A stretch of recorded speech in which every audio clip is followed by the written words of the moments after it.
Economic abuse یا اقتصادی تشدد سے مراد ہے کہ جب کوئی خامد اپنی بیوی کی اقتصادی وسائل کو حاصل کرنے کی جو ایبلٹی ہے اس کو کنٹرول کرتا ہے، یعنی پیسے تک رسائی جو ہے اس کی وہ ممکن نہیں رہنے دیتا، جانتے بوجھتے ہوئے اس کو کنٹرول کرنے کی کوشش کرتا ہے تاکہ بیوی فوڈ کے لیے، شیلٹر کے لیے، کپڑوں کے لیے یا پیسوں کے لیے اس کے اوپر ہی ڈیپینڈ کرے۔ کسی بھی ایبیوسیو ریلیشن شپ کے اندر آپ کو یہ تینوں چیزیں نظر آتی ہیں کہ جسمانی تشدد کا بھی سامنا ہے، بہت سارے ایسے ایبیوسیو ریلیشن شپ ہے جہاں پہ لوگ ہاتھ تو نہیں اٹھاتے لیکن زبانی بات چیت سے کافی تکلیف پہنچاتے ہیں اور پیسے کو کنٹرول کرنے کی کوشش کرتے ہیں تاکہ بیوی پیسوں کے لیے ان کے اوپر ڈیپینڈنٹ رہے اور کسی نہ کسی طور یہ جو ایبیوسیو رشتہ ہے یہ چلتا رہے۔ اکنامک ایبیوز سے مراد ہے کہ جب کوئی خاوند اپنی بیوی کو جاب کرنے سے منع کرتا ہے تاکہ وہ پیسے نہ کمائے اور انڈیپینڈنٹ نہ ہونے کی طرف جائے یا پھر مزید تعلیم حاصل کرنے سے روکتا ہے، تو ایسی تمام صورتوں کو ہم جو اکنامک ایبیوز ہے اس کے اندر کنسیڈر کریں گے۔ ہسبینڈ شروع میں یہ طے کر لیتا ہے کہ یہ ساری چیزیں میں ہی ہینڈل کروں گا، تمہیں جاب کرنے کی کوئی ضرورت نہیں، تم صرف گھر میں بیٹھو، گھر کو تم سیٹل کرو۔ سو بیوی کی محبت کے نام پہ یا ذمہ داری خود لینے کے نام پہ کسی بھی طور پہ جاب چھڑوانے کی پہلی کوشش کرنا۔ نمبر 2، اگر کوئی بیوی پروفیشنل ہے یا ڈاکٹر ہے یا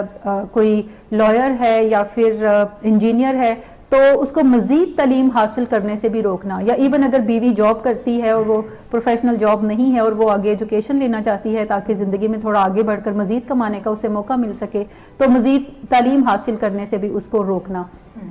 اس کے علاوہ ٹیلی فون یوز کو کنٹرول کرنے کی کوشش کرنا، ٹیلی فون تک اس کی رسائی جو ہے وہ ممکن نہ ہونے دینا کہ گھر میں اگر فون ہے تو پہلے دوسرے لوگ اٹینڈ کریں گے، اگر گھر میں کوئی نہیں ہے تو تبھی جو ہے وہ وائف کو اجازت ملے گی فون اٹینڈ کرنے کی۔ اسی طرح سے جو زبانی بات چیت کی جیسے میں نے بات کی کہ جہاں پہ اکنامک ایبیوز ہوگا وہاں پہ جسمانی اور جو خاص طور پہ جو ایموشنل ایبیوز ہے وہ زیادہ تر ہوگا۔ فزیکل ایبیوز ضروری نہیں ہے کہ ضرور ہی ساتھ ہو، لیکن 98% کیسز کے اندر جو ہے جہاں پہ بھی کوئی ڈومیسٹک وائلنس ہے وہاں پہ آپ کو اکنامک ایبیوز بھی ہوتا ہوا ضرور نظر آئے۔ السلام علیکم ناظرین، خوش آمدید کہتے ہیں آپ کو اس پروگرام میں جو آپ سب کا ہر دل عزیز ہے، اٹ ٹیکس اے فیملی اس کا نام ہے، اور اس میں ماہر کے طور پر جوائن کرتی ہیں میڈم عظمیٰ صداقت جو کہ ولنگ ویز کی ڈائریکٹر کاؤنسلنگ پروگرام ہونے کے ساتھ ساتھ پاکستان کی پہلی کلینکل انٹرونشنسٹ بھی ہیں۔ السلام علیکم میڈم۔ وعلیکم السلام جی، کیسی ہیں؟ بالکل خیریت سے۔ اچھا میڈم، سب سے پہلے تو میں آپ کو مبارکباد پیش کرنا چاہوں گی اپنے اس پروگرام کے حوالے سے، اس کی کامیابی کے حوالے سے، کہ پچھلے 2 پروگرامز جو ہم نے کیے وہ ایبیوز کے اوپر کیے جس میں ہم بات کرتے آئے فزیکل ایبیوز کی، ایموشنل ایبیوز کی، اور آج ہم اسی کانٹیکس میں بات کریں گے اور مین ٹاپک تو ہم جو ڈسکس کریں گے وہ اکنامکل ایبیوز ہوگا، لیکن ہم جنرلی سب کی کوپنگ اسٹریٹجیز پہ بات کریں گے۔ ایک بڑی شاندار بات ہے کہ ہمارے ناظرین نے بہت ہی شاندار ہمیں یہاں پر رسپانس دیا ہے اور بے شمار کومنٹس تھے اور سب آپ کو بہت زیادہ اپریزل دے رہے تھے۔ سو میں اس پروگرام کے سٹارٹ میں ہی آپ کو میں بھی مبارکباد دینا چاہتی ہوں کہ اتنا شاندار کام جو ہے وہ اس پینل سے لوگوں کے سامنے آ رہا ہے۔ اس میں جو پروگرام کا سلسلہ ہم نے شروع کیا تھا، یہ آج اس سلسلے کا تیسرا پروگرام ہے جس میں کہ ہم نے بات کی تھی جو پوری دنیا میں تقریبات منعقد کی جا رہی ہیں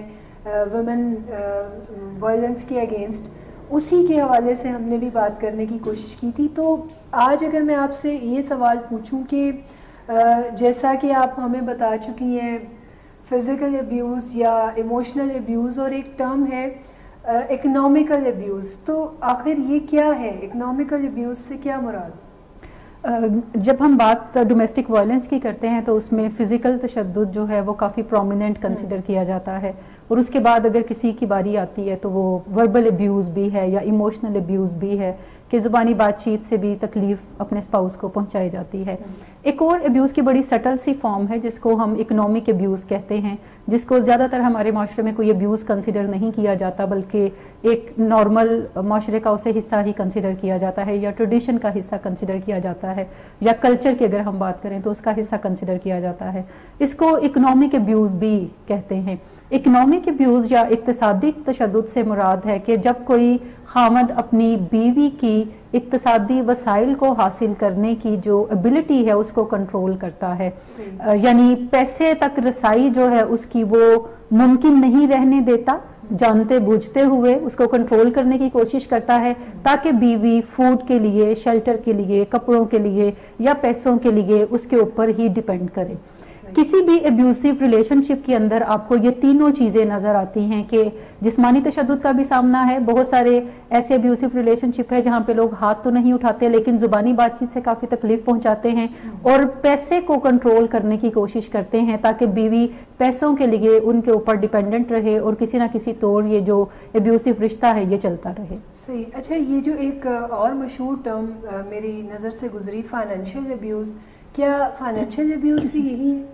اچھا، بہت سارے لوگ ہم جب اکنامک ایبیوز کی بات کرتے ہیں تو وہ اس کو فائنینشیل ایبیوز بھی کنسیڈر کرتے ہیں، جبکہ اکنامک ایبیوز اور فائنینشیل ایبیوز یہ دو مختلف چیزیں ہیں۔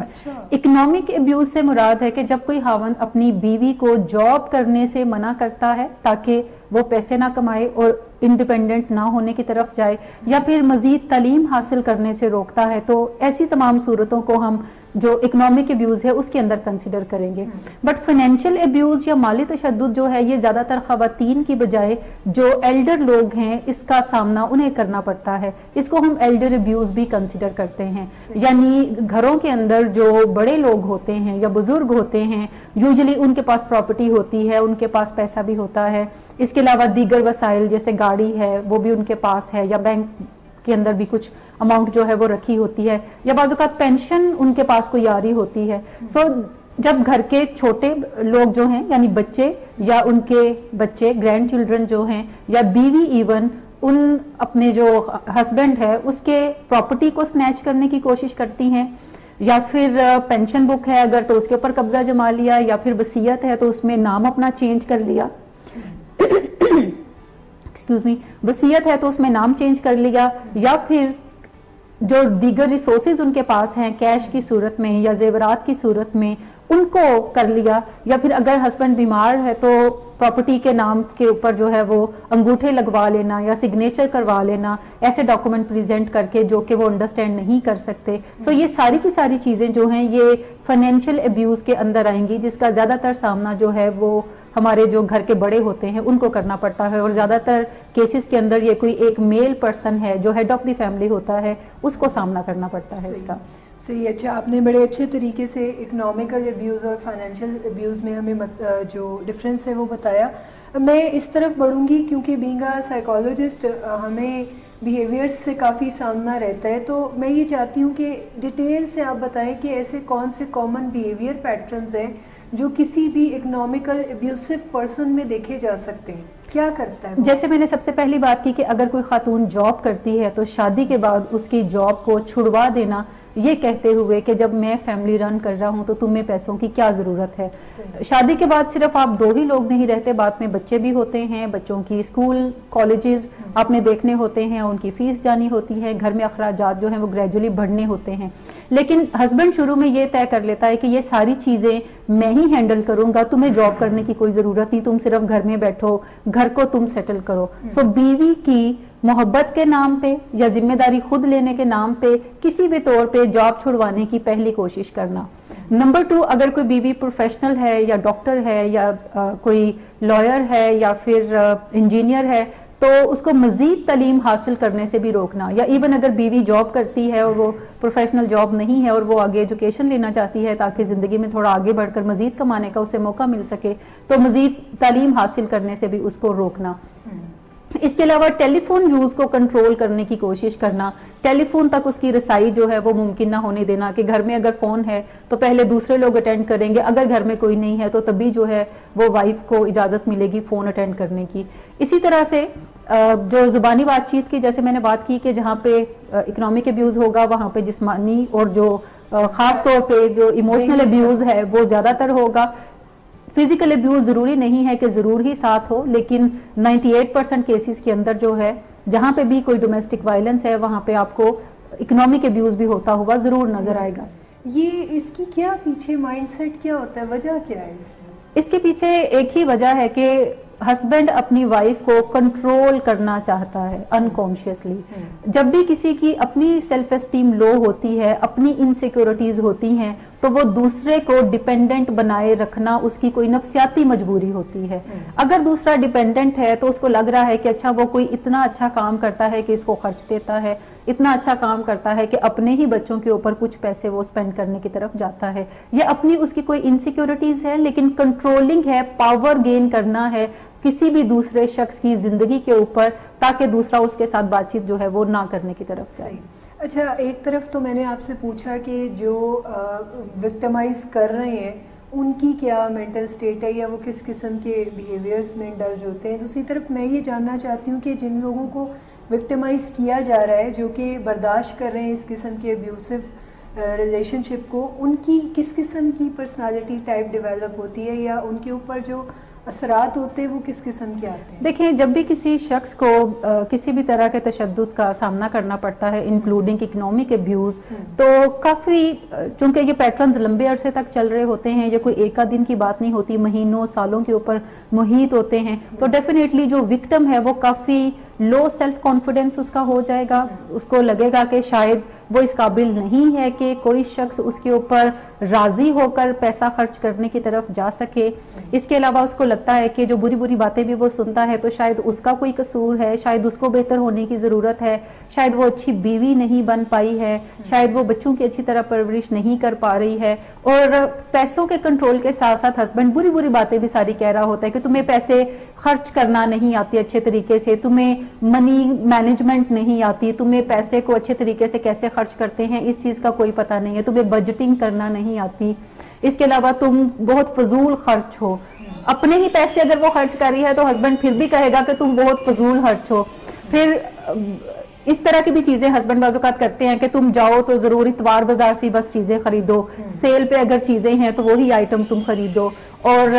اگر تم ایسی چیزیں نہیں کرتی تو اس کا مطلب ہے کہ تم بہت فضول خرچ عورت ہو. سو یہ ساری کی ساری ایکسرسائزز جب کسی کو کرنا پڑتی ہیں نہ چاہتے ہوئے بھی, تو یقینی طور پہ سیلف اسٹیم کافی زیادہ لو ہوتی ہے,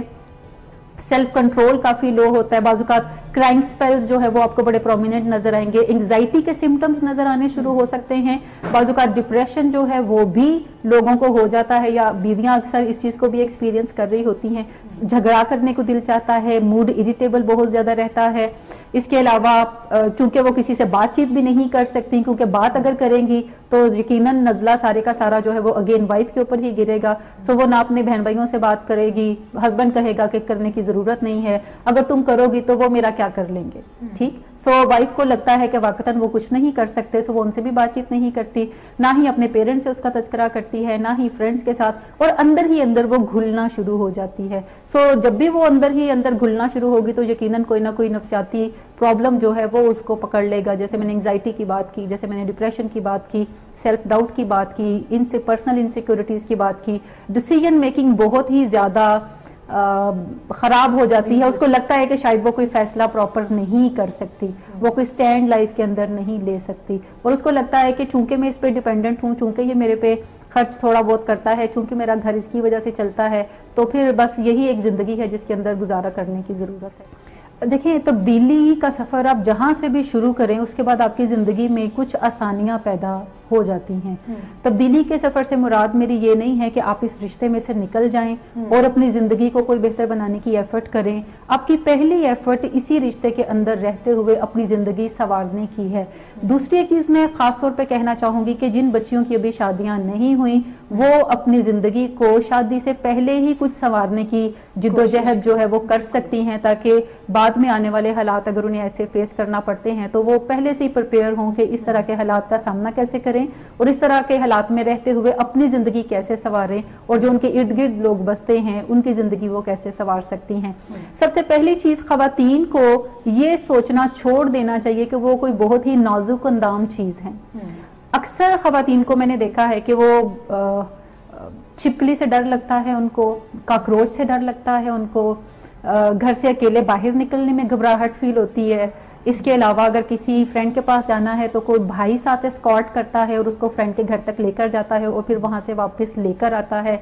جاب اگر انہیں کہا جائے کہ آپ جاب کوئی کرنے کی طرف جائیں، اگر آپ پڑھ لکھ گئے ہیں تو وہ کہیں گے کہ جاب کی کوئی ضرورت نہیں ہے. اسکول کالجز کا جو دور ہے وہ زیادہ ناول پڑھتے ہوئے گزرتا ہے، وہ کوئی سیریس اسٹوڈنٹ کی طرح وہ کوئی پڑھائی کی طرف نہیں جاتی. اور زیادہ تر لڑکیوں کے ذہنوں میں اپنے ارد گرد کے ماحول سے سنتے ہوئے یہی چیز ہوتی ہے کہ چونکہ میں اگر گریجویشن کر لوں گی اس کے بعد میری شادی ہو جائے گی تو پھر زندگی کوئی بڑی پریوں کی کہانیوں جیسی گزرے گی. ریالٹی میں ایسا بالکل بھی نہیں ہوتا. سو اگر آپ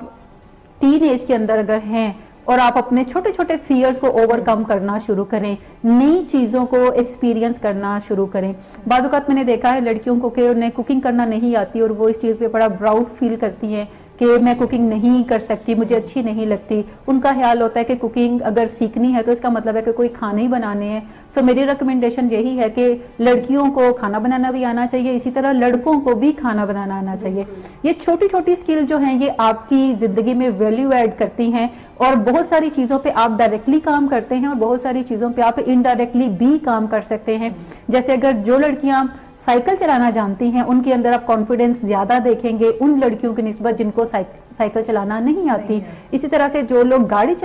لڑکیاں گاڑی چلانا جانتی ہیں ان کے اندر زیادہ کانفیڈنس آپ کو دیکھنے میں نظر آتا ہے، کیونکہ یہ چھوٹے چھوٹے مسائل ہیں جو وہ اپنی زندگی میں پھر سالو کر رہی ہوتی ہیں. سو آپ جاب اگر کرتے ہیں تو اپنا نظریہ بدلیں، پیسوں کے لیے جاب کریں، جاب کو سیریس لیں، سٹڈی کریں اور سٹڈی اپنی کرنے کے ساتھ ساتھ کوئی نہ کوئی اور جاب بھی ضرور کریں، کوئی نہ کوئی چھوٹا موٹا جاب بھی ضرور کریں. جیسے اگر آپ کے پاس اجازت جیسے کچھ بچیوں کو نہیں ہوتی کہ وہ گھر کے باہر جا کے جاب کریں تو وہ گھر پہ کوئی ٹیوشن پڑھا سکتی ہیں. اور میں ویسے سجیسٹ کرتی ہوں کہ جب آپ ٹین ایج میں ہوتے ہیں، لائک آپ 15-16 میں ہیں، آپ 9th 10th گریڈ کے اندر ہیں، تو آپ کو کوئی نہ کوئی ٹیوشن گھر کے اوپر ضرور شروع کر لینی چاہیے اور پڑھانا چاہیے بچوں کو. اس سے آپ کی اپنی سکلز بھی ڈیولپ ہوتی ہیں، کانفیڈنس بھی ڈیولپ ہوتا ہے،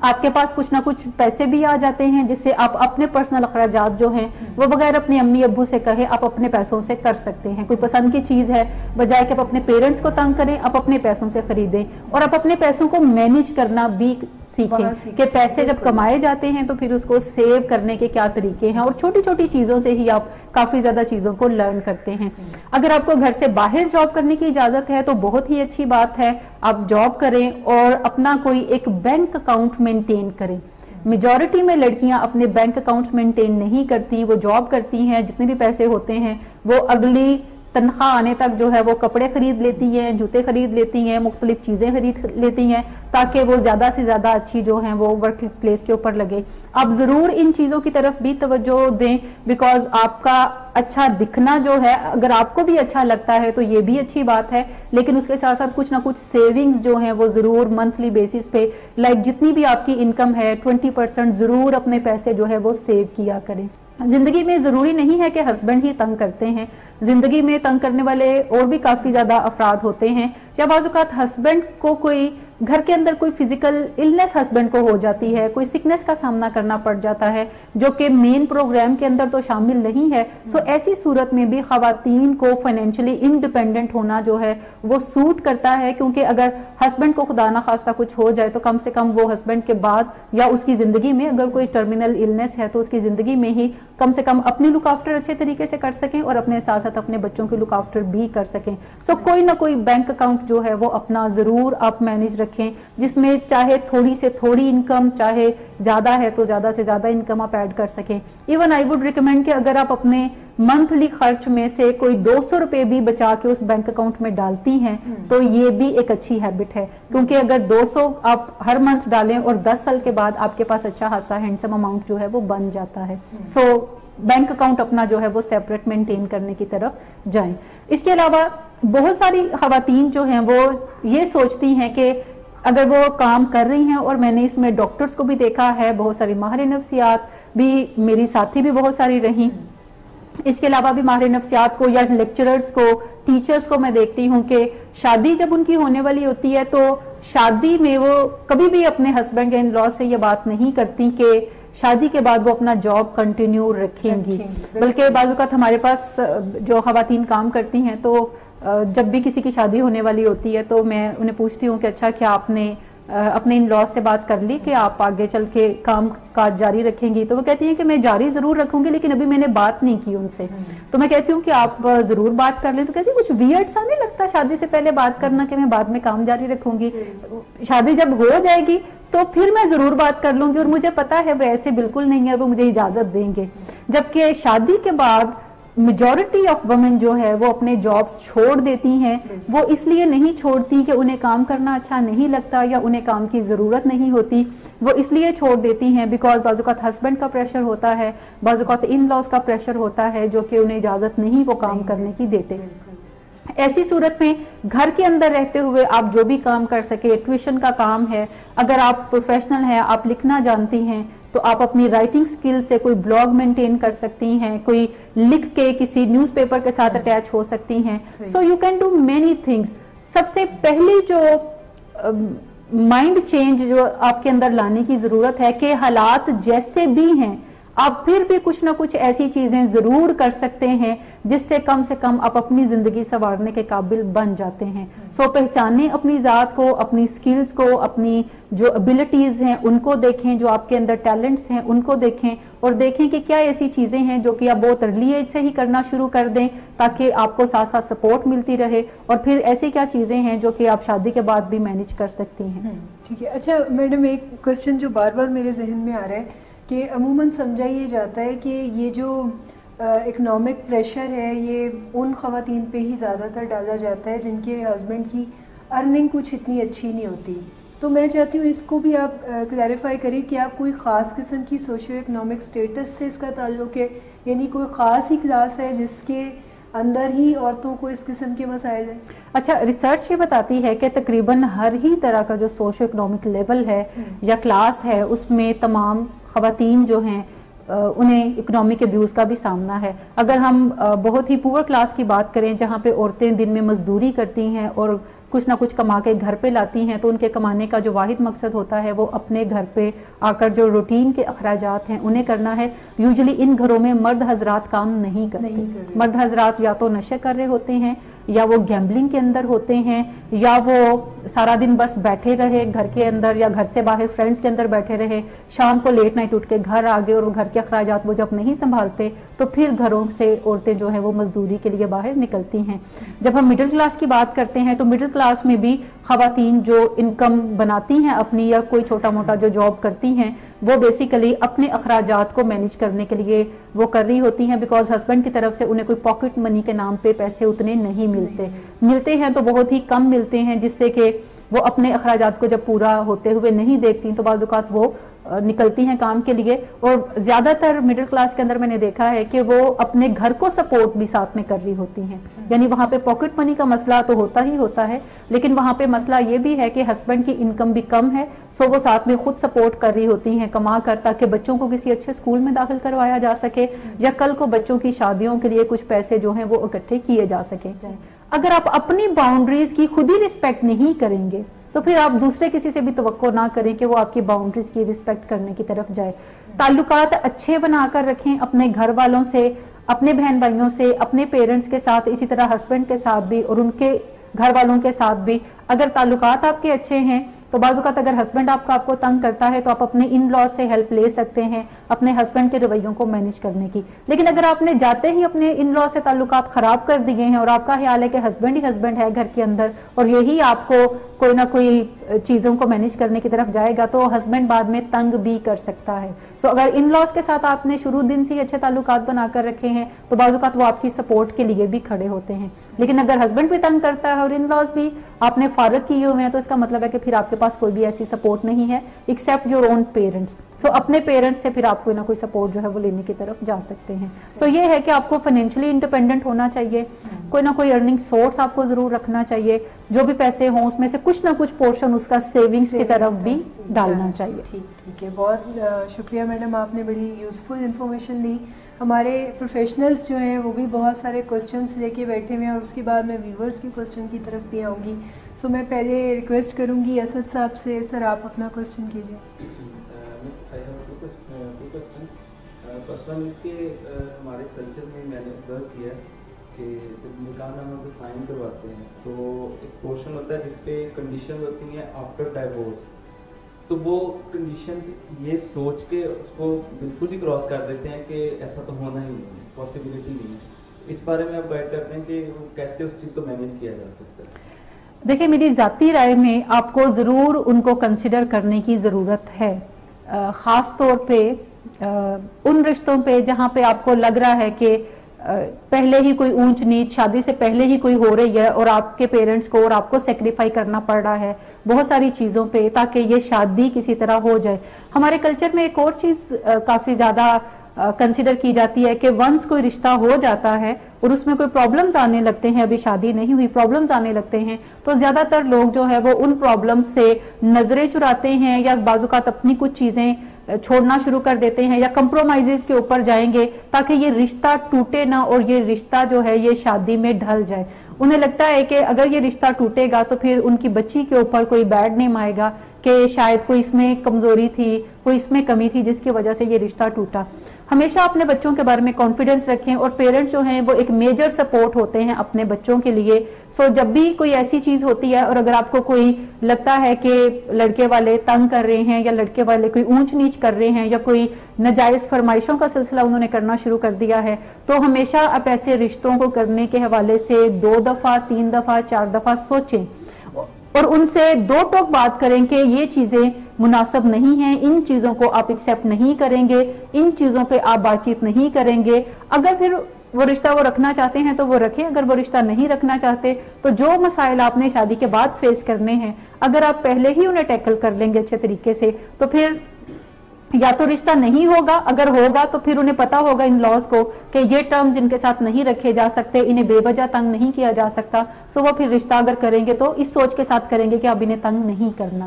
سو اگر اس طرح کی کنسیڈریشن جو بھی نکاح نامے کے اندر ہوتی ہیں ضرور رکھنی چاہیے. نکاح نامے کے اندر پاکٹ منی کے بارے میں بھی بات کی جاتی ہے، پاکٹ منی بھی ضرور ایڈ کرنی چاہیے. اس کے علاوہ نکاح نامے میں ایک حق مہر کی بھی بات کی جاتی ہے. سو زیادہ تر فیملیز جو ہیں وہ حق مہر بھی نہیں رکھتی، جو بھی جس کی استطاعت جتنی بھی ہے اس کے مطابق کوئی نہ کوئی حق مہر بھی ضرور مقرر کریں. حق مہر سے مراد یہ نہیں ہوتی کہ یہ کوئی تحفظ ہوتا ہے، لیکن یہ کوئی ایک ضرور انیشل سپورٹ آپ کے پاس پرووائڈ ہوتی ہے. اس کے علاوہ شادی کے بعد بھی بہت سارے لوگ جو ہیں وہ حق مہر ادا ہی نہیں کرتے، تو ضرور حق مہر ان سے لے کر تو اپنا کوئی نہ کوئی علیحدہ سے کسی نہ کسی جگہ اسے سیو کریں تاکہ کوئی نہ کوئی آپ کے پاس انیشل اماؤنٹ موجود ہو، جب بھی کوئی مسئلہ آتا ہے تو آپ اس پیسے کو یوز کر سکیں اپنے ان مسائل کو مینیج کرنے کے لیے. سو جیسے میں نے کہا کہ ہمارے کلچر میں منی شائع لوگ ہم کافی زیادہ ہیں. ہمیں اگر 2 ٹماٹر خریدنے کی ضرورت ہوتی ہے تو ہم دکاندار سے 2 ٹماٹر نہیں خریدتے، ہم 1 کلو خریدتے ہیں. ہمیں لگتا ہے کہ اگر ہم 2 ٹماٹر خریدیں گے تو دکاندار کہے گا پتہ نہیں یہ کتنا غریب شخص ہے، اس کے پاس پیسے نہیں ہیں. سو یہ ہم اپنا جو کلچرلی امیج بنانے کی کوشش کرتے ہیں جس کو ہم سوشل امیج کہتے ہیں، یہ اچھا ضرور ہونا چاہیے لیکن یہ ٹروتھ پہ مبنی ہونا چاہیے. فیک امیجز کی طرف مت جائیں، جتنی ضرورت ہے اتنی چیز لیں، زیادہ لیں گے تو آپ کوئی بڑے آدمی نہیں اس سے بن جائیں گے. سو منی شائع جو لوگ ہیں میجورٹی جیسے میں نے کہا ہیں ضرور ان چیزوں کو ایکسرسائز کریں. کسی بھی دکان پہ جائیں ڈسکاؤنٹ ضرور مانگیں، اگر وہ نہیں دے گا تو آپ کی کوئی عزت میں کمی نہیں آئے گی، لیکن زیادہ تر یہی ہوتا ہے کہ جب بھی آپ ڈسکاؤنٹ مانگتے ہیں تو لوگ آپ کو ڈسکاؤنٹ دے دیتے ہیں، ٹھیک ہے، مل جاتا ہے. اور جو آپ پیسے بچاتے ہیں وہ اتنے ہی اہم ہے جتنے کہ آپ پیسے کماتے ہیں، وہ آپ کے کمائے ہوئے پیسے ہی ہیں. سو ضرور ڈسکاؤنٹ مانگنے کی طرف جائیں، جو چھوٹی چھوٹی پریکٹسز کریں تاکہ آپ کو پیسوں کے بارے میں بات چیت کرنی آئے. جی سر، آپ کے پاس بھی کوئی کوشچن؟ میرا کوشچن یہ ہے کہ ہمارے کلچر میں جیسے یہی ڈومیسٹک وائلنس ایک کلچر کے طور پہ یوز کیا جا رہا ہے اور لوگ اس کو ڈفرینٹ طریقے سے مطلب اس کی میکینزم کو اختیار کرتے ہیں. جیسے کہ مذہب کا وہ کہہ دیتے ہیں، حوالہ دے دیتے ہیں، جبکہ مذہب ہمیں دیکھے جائے قرآن پاک میں یہ الناس ہے، مطلب اصولی انسانیت کو پہلے اختیار کیا جائے، لوگوں کو ان کا حق دے دیا جائے. لیکن یہاں پہ لوگ اپنے راستے کو اختیار کر لیتے ہیں. ایسے کیسے ہم کر سکتے ہیں کہ مطلب اسے کلچر سے دور کیا جائے یا لوگوں کو ایجوکیٹ کیا جائے یا اگلے کلچر میں اس کو ٹرانسفر ہی نہ کیا جائے پوری طرح سے؟ اچھا، جہاں تک کلچر کی بات ہے، ہم جس کلچر کا حصہ ہیں، چونکہ یہ جو انڈو پاک کلچر ہے اس میں زیادہ تر ہمارا جو ٹائم ہے یا ہمارے فور فادرز کا جو ٹائم ہے وہ ہندو کلچر کے اندر زیادہ گزرا ہے. ابھی 70 سال ہوئے ان سے علیحدہ ہوئے. سو زیادہ تر جو ہم نے کلچر اپنا اپنایا ہوا ہے وہ ادھر سے ہی آتا ہے. ٹھیک, اسلام کے اندر ایسی بہت ساری ریلیکسیشن ہیں جو کہ آپ کو آپ کا ریلیجن دیتا ہے, لیکن کلچر ان ریلیکسیشنز کو ایکسیپٹ نہیں کرتا. جیسے آپ کا دین کہتا ہے کہ جائیداد کے اندر یا پراپرٹی کے اندر بچے کا اتنا حصہ ہے اور بچیوں کا اتنا حصہ ہے, لیکن میں نے دیکھا ہے ہمارے کلچر کے اندر کہ زیادہ تر بچیاں وہ اپنا حصہ نہیں لیتی. وہ اس لیے نہیں لیتی کہ بعد میں اگر کوئی مسائل ہوں گے تو ان کا خیال ہوتا ہے کہ ان کے بھائی جو ہیں وہ انہیں سپورٹ کر دیں گے, یا اگر وہ اپنا حصہ لے لیں گی تو بعد میں بھائی جو ہے وہ ان کے ساتھ اچھے تعلقات نہیں بنائیں گے. آپ کا دین کہتا ہے کہ آپ لیں جو بھی آپ کا حصہ ہے, کلچر آپ کا کہتا ہے کہ آپ نہ لیں. جب آپ کا کلچر یہ نیگیٹ چیزیں کرتا ہے اور بعد میں آپ نہیں حصہ لیتے اور پھر اپنے بھائی کی طرف دیکھتے ہیں, تو آپ کے پھر آپ دین کی بات اس میں نہیں کرتے کہ ہمارا تو ریلیجن جو کہتا ہے. ٹائملی جو بھی چیزیں آپ ہینڈل کر سکیں آپ انہیں کرنے کی طرف جائیں. جو بھی آپ کا ریلیجن ریلیکسیشن دیتا ہے میں ریکمینڈ کرتی ہوں کہ انہیں ہمیں ضرور اڈاپٹ کرنے کی ضرورت ہے. یہ ادھر سے دیا گیا چیزیں ہیں, اسے آپ کلچر کے نام پہ کہ لوگ اچھا نہیں سمجھیں گے یا بعض اوقات لڑکیوں کو خود ہی اچھا نہیں لگتا. ابھی کچھ ہی عرصہ پہلے ایک فیملی کے ساتھ میری بات چیت ہو رہی تھی, ہمارے کلائنٹ ایک ہیں تو ان سے بات چیت ہو رہی تھی, اور ان کی 2 بچیاں ہیں جن کی شادیاں ابھی نہیں ہوئیں اور ایج کچھ زیادہ ہے, بہت زیادہ بھی نہیں, 30+ ان کی ایج ہے, اور ان کا یہ خیال ہے کہ وہ شادیاں نہیں کریں گی, اور ان کا یہ بھی خیال ہے کہ ان کا پراپرٹی میں جو حصہ ہے وہ اپنے بھائیوں سے نہیں مانگے گی تاکہ بھائی جو ہے وہ ان کی لائف لانگ کیئر کر سکیں. میں نے انہیں کہا کہ جب بھی بھائیوں کی شادیاں ہو جائیں گی تو یہ لائف لانگ کیئر والا سسٹم ادھر سے ختم ہو جائے گا. سو بہتر یہ ہے کہ اگر آپ شادی, پہلی بات تو یہ ہے کہ آپ شادی میں جائیں, ابھی آپ کی ایج اتنی زیادہ نہیں ہے کہ آپ کو کوئی اچھا لائف پارٹنر نہ مل سکے, مل جائے گا. پہلی بات ہے کہ آپ ڈیسیجن کریں کہ شادی میں جانا ہے. دوسری چیز کہ جیسے باقی بہنیں جو میرڈ ہیں وہ حصہ مانگ رہی ہیں تو آپ بھی اپنا حصہ جو ہے وہ ضرور لیں, خود سے نگیٹ نہ کریں. چاہے شادی بعد میں ہو یا نہ ہو, کم سے کم آپ خود سے انڈیپینڈنٹلی خود رہنے کے قابل تو ہوں. لیکن اگر آپ جب اپنا حصہ نہیں لیں گے اور بھائیوں کو دے دیں گے تو بھائی کچھ عرصے تک تو یاد رکھیں گے, بھابیاں سمجھیں گے کہ یہ کوئی ہمارا ہی تھا, وہاں پہ پھر کلیشز آپ کی آئیں گے, تعلقات بھی بعد میں خراب ہوں گے. لیکن اگر آپ انڈیپینڈنٹلی سروائیو کر رہی ہیں, بھائیوں کے ساتھ اچھے تعلقات آپ کے رہیں گے, بھابیوں کے ساتھ بھی رہیں گے, کیونکہ آپ کسی بھی چیز کے لیے ڈیپینڈنٹ نہیں ہیں ان کے اوپر. اچھا, ایک کوسچن میں آپ سے اور پوچھنا چاہوں گی جو کہ بہت زیادہ لوگوں نے پوچھا ہے. ایک تو یہ کہ بہت زیادہ لوگ اس چیز کو جاننا چاہتے ہیں کہ جب بھی وہ ایموشنل ابیوز کا شکار ہوں تو پھر ان کے لیے کیا اسٹریٹجی ہونی چاہیے. دوسرا ایک سوال اور جو بہت لوگ بار بار پوچھ رہے تھے کہ جیسے ہم نے پچھلے پروگرام میں بات کی تھی کہ جب کوئی بہت زیادہ اگریسو نظر آتا ہے تو اس کے پیچھے ضرور کوئی برین کیمیکل میں کوئی گڑبڑ چل رہی ہوتی ہے, اور ایسا شخص جو ہے وہ کوئی مینٹل ایلنس کے ساتھ بھی ہوتا ہے. تو ایسے میں ہماری سوسائٹی میں بالکل اویئرنیس نہیں ہے کہ اگر کوئی شخص ریئیکٹیو ہوا ہے یا کسی ایسی کنڈیشن کے بیچ میں ہے جو کہ کوئی مینٹل ایلنس بھی ہے, تو پھر ایسے میں اس کو ہینڈل کیسے کیا جانا چاہیے. اچھا, جہاں تک ہم وربل ابیوز کی بات کرتے ہیں یا ایموشنل ابیوز کی بات کرتے ہیں یا غصے کی بات کرتے ہیں, تو غصے کے پیچھے ایک کیمیکل ایڈرینلین ہے جو چل رہا ہوتا ہے. یعنی جب بھی کوئی شخص ہائپر ہوتا ہے تو اس کے ہاتھ پیروں کی حرکات اناپروپریٹ ہوتی ہیں, وہ مارنے کی طرف جا رہا ہوتا ہے یا آپ کی طرف بڑھ رہا ہوتا ہے یا آپ کو دھمکیاں دے رہا ہوتا ہے یا آپ کو تھریٹ کر رہا ہوتا ہے. تو یہی چیزیں کافی جاننے کے لیے کافی ہیں, یہ چیز جاننے کے لیے کافی ہیں کہ پیچھے کوئی نہ کوئی مینٹل ایلنس ہے, یہ کوئی اس بندے کا سوچا سمجھا منصوبہ نہیں ہے. کیونکہ جب کوئی کیمیکل پیچھے اوور فلو کر رہا ہوتا ہے تو پھر ہم ایسی چیزیں بھی کرنے کی طرف جاتے ہیں جو کہ ہم نے کوئی پلان نہیں کیا ہوتا, سوچا نہیں ہوتا کسی کو نقصان پہنچانے کا, but heat of the moment میں ہم ایسی غلط چیزیں بھی کر جاتے ہیں. سو ایک چیز تو پہچاننے کی ضرورت ہے سب سے پہلے کہ آپ اس ابیوز کا شکار ہیں, یہ کوئی نارمل رویہ نہیں ہے. اور دوسری چیز یہ ہے کہ جب آپ کا ہسبینڈ جو ہے وہ اس اینگر میں سے نکل جائے اور دوسرے دن تیسرے دن جب نارمل رویوں کے ساتھ ہے, اچھے رویوں کے ساتھ ہے اور ابھی کوئی ہنگامہ تازہ نہیں ہوا, تو پھر بیٹھ کے ان کے ساتھ ضرور بات چیت کریں کہ 2 دن پہلے یا 3 دن پہلے آپ نے یہ جو رویہ اختیار کیا تھا, مجھے یوں لگتا ہے کہ اس بارے میں آپ کو سوچنے کی ضرورت ہے, یہ کوئی صحت مندانہ رویہ نہیں ہے. یہ مت کہیں کہ یہ کوئی غلط رویہ ہے یا یہ کوئی اچھا رویہ ہے, یہ کہیں کہ یہ کوئی صحت مندانہ رویہ نہیں ہے اور آپ کو اس کے بارے میں سوچ بچار ضرور کرنا چاہیے. اگر وہ کہے گا کہ نہیں اتنا فکر والی کوئی بات نہیں, وہ تم نے فلاں چیز کی تھی میں نے اس وجہ سے کر دیا تھا, اب دیکھ لو اب تو میں ٹھیک ٹھاک ہوں, تو آپ پھر بھی اس سے کہیں کہ ضرور اس چیز کو کنسیڈر کریں کیونکہ یہ صحت مندانہ رویہ نہیں ہے. آپ بتا سکتی ہیں کہ میں نے کوئی ویڈیو دیکھی تھی جس میں کوئی ایسی بات چیت ہو رہی تھی، یا یوٹیوب پہ ایسی بے تحاشا ویڈیوز موجود ہیں جو کہ آپ کو وربل ابیوز کے اوپر یا خاص طور پہ جو ڈومیسٹک وائلنس ہے اس کے اوپر مل جائیں گی. سو آپ ان کا حوالہ دے سکتے ہیں تاکہ وہ ان چیزوں کو دیکھیں اور پہچانیں. ایک امپورٹنٹ چیز یہ ہے کہ آپ گھر میں اس بندے کو مینیج نہیں کر سکتی. آپ پوائنٹ آؤٹ تو ضرور اس مسئلے کو کر سکتی ہیں لیکن مینیج نہیں کر سکتی. سو پوائنٹ آؤٹ کرنے کی بجائے، پوائنٹ آؤٹ کرنے کے ساتھ ساتھ یہ کہنے کی بجائے کہ میں ہی کچھ کروں گی، آپ ضرور مشورہ دیں، ریکمینڈ کریں، سجیسٹ کریں کہ آپ کیوں نہیں کسی کاؤنسلر سے مل لیتے، آپ کیوں نہیں کسی ماہر نفسیات سے مل لیتے. اور اگر وہ کہتا ہے کہ میں کوئی پاگل ہو گیا ہوں جو میں ماہر نفسیات کے پاس جاؤں، ہمارے ہاں زیادہ کانسیپٹ یہ ہے کہ جب بھی کوئی شخص پاگل ہے تو وہ تبھی ماہر نفسیات کے پاس جائے گا. تو آپ کہتے ہیں کہ ماہر نفسیات کے پاس جو ہیں وہ پاگل لوگ ہی نہیں جاتے بلکہ اچھے تندرست لوگ جو مختلف طرح کے مسائل کا شکار ہیں وہ بھی جاتے ہیں. اور اگر کسی کو کوئی سمجھ چیز نہیں آ رہی تو وہ اس کے مشورے کے لیے بھی کاؤنسلر کے پاس جاتے ہیں. سو آپ ضرور جائیں تاکہ آپ کو کوئی نہ کوئی وہ بہتر مشورہ دے سکے اور ہم ان چیزوں کو یہیں پر ہی مینیج کر لیں. ایک ایپیسوڈ اگر ہوتا ہے وربل ابیوز کا یا پھر جو فزیکل ابیوز ہے خاص طور پہ، تو اس کو یہ مت سمجھیں کہ آئندہ ایسا نہیں ہوگا.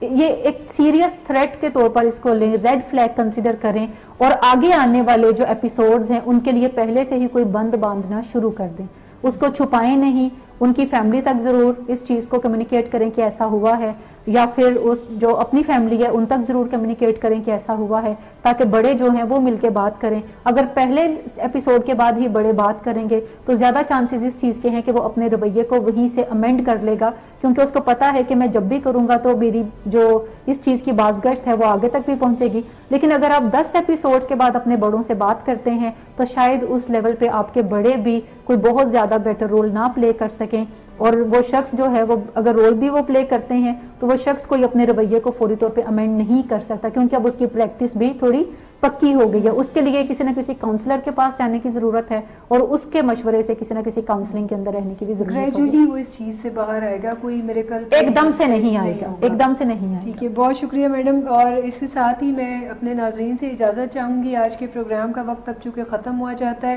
آپ اپنے کوسچنز ہمیں بھیجتے رہا کریں، ہم اپنے اگلے پروگرام میں ضرور ان کو شامل کریں گے. اور اس پیغام کے ساتھ کہ خوش رہیں اور خوش رہنے بھی دیں اور اپنا خیال رکھیں. خدا حافظ.